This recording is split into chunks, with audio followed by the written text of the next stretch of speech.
Good morning. Hi, I am Chanel Sharp and I am with Michael Brinkley. He is the personal and professional development instructor here at Marine Corps Henderson Hall. And a big part of what he does is incorporates technology, so I'm going to ask him a few questions. Good morning. Welcome, Michael. Good morning. Can you tell me a little bit about your program? Personal and professional development, essentially the biggest piece of what we do is Marines that are transitioning out of the Marine Corps. They go through this week-long class that tells them all about the benefits that they're eligible for, mostly through the VA, TRICARE, CONAD, which is a consolidated admin, the administrative shop for the Marine Corps as far as getting their DD 214, their leave, things of that nature. But more importantly, the last 3 days are about employment, how to search for a job, how to write resumes, how to dress for an interview, mock interviews, things of that nature. Okay. How much technology do you incorporate? Whether it's PowerPoint, apps. What is? For the most part, we use the internet. Okay. And that just various job searching websites. Some statistical websites as far as how to find salary information, whether or not there's growth in a particular industry that a service member might be interested in. And of course, we do use PowerPoint because we do give briefings on different subjects. Okay. Ages. The ages are generally 18 through probably 45, 50, because we do separating Marines as well as retiring Marines. Okay. And separating to Marines. certain links and websites. And, yes. What would happen if your program didn't have internet? If we didn't have the internet, if we couldn't use it during the class, then we would probably just create a PowerPoint with screenshots on it. So we would just do a screenshot and actually walk them through it, as opposed to, I know some of the briefings that I do, I'll call on a volunteer, and let's say if Chanel's MOS is 0111, which is an admin MOS in Marine Corps, then let's say if we're translating her MOS into civilian terms, then we'll actually walk through her MOS in the class with what's going on. Okay. What are some of the benefits of incorporating? I mean, let me start with, do you have to stay on trend? You mentioned referring people to websites to see their growth within the near future. Is that part of what you do to stay abreast of the latest technologies? I mean, with occupations or the latest things that are happening with employment?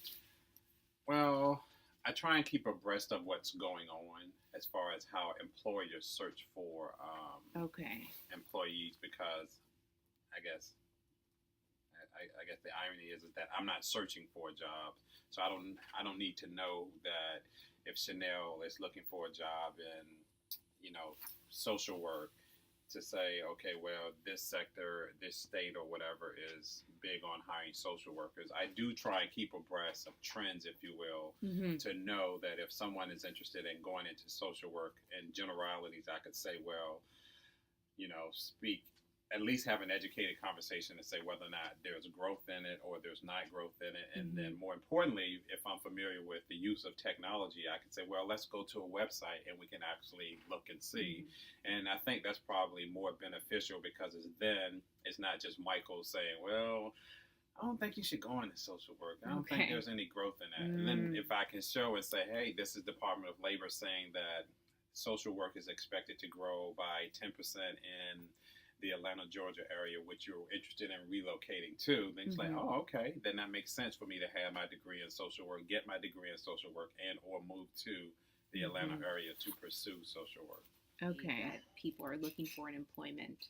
It's something that you incorporate. I know you mentioned the LinkedIn, the lunch. Well, I think social media probably is the latest and current thing, because as an employer, again, if I was Sharp Industries and I was trying to hire, let's say, 12 people to work on an assembly line to build whatever.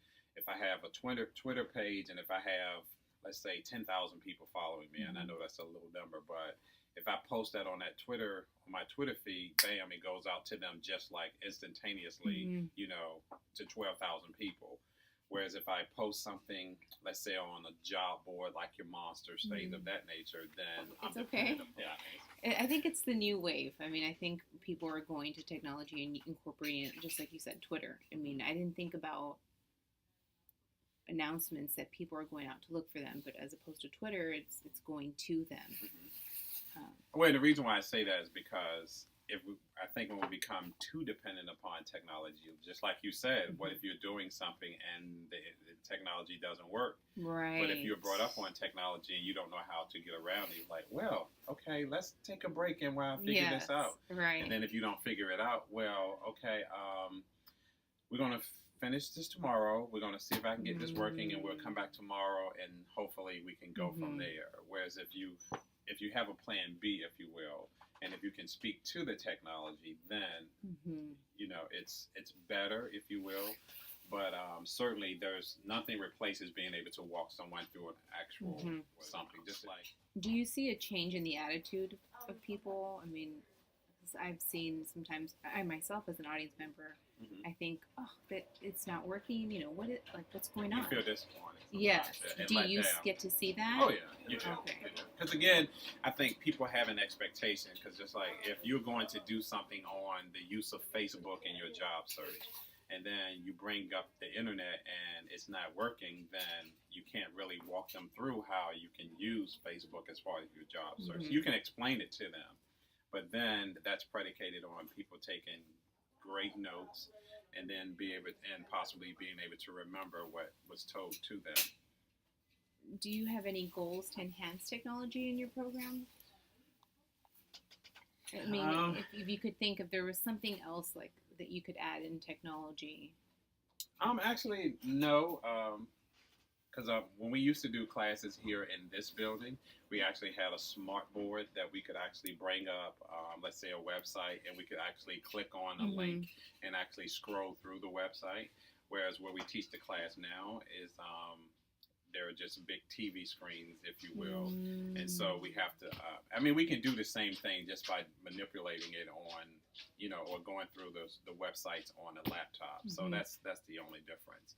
Okay. But it is helpful to just, like if you want to scroll through something or click on a link, you just click on it and people can actually see what you're doing as opposed to you're actually, telling them what you're actually doing. So, so in that regard, technology has been helpful, but I don't see us changing the way we do things in regards to technology.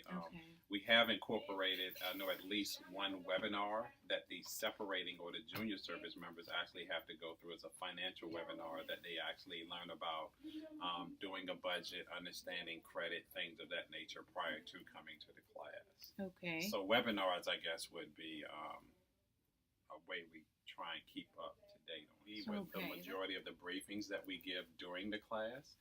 And so, again, if you have your laptop with you with a CD drive, then you can bring up the briefings and follow along at your desk and take notes on a specific slide that is being shown if you want to. Oh, wow. Okay. That is neat. Okay. Well, thank you so much for your time, Michael.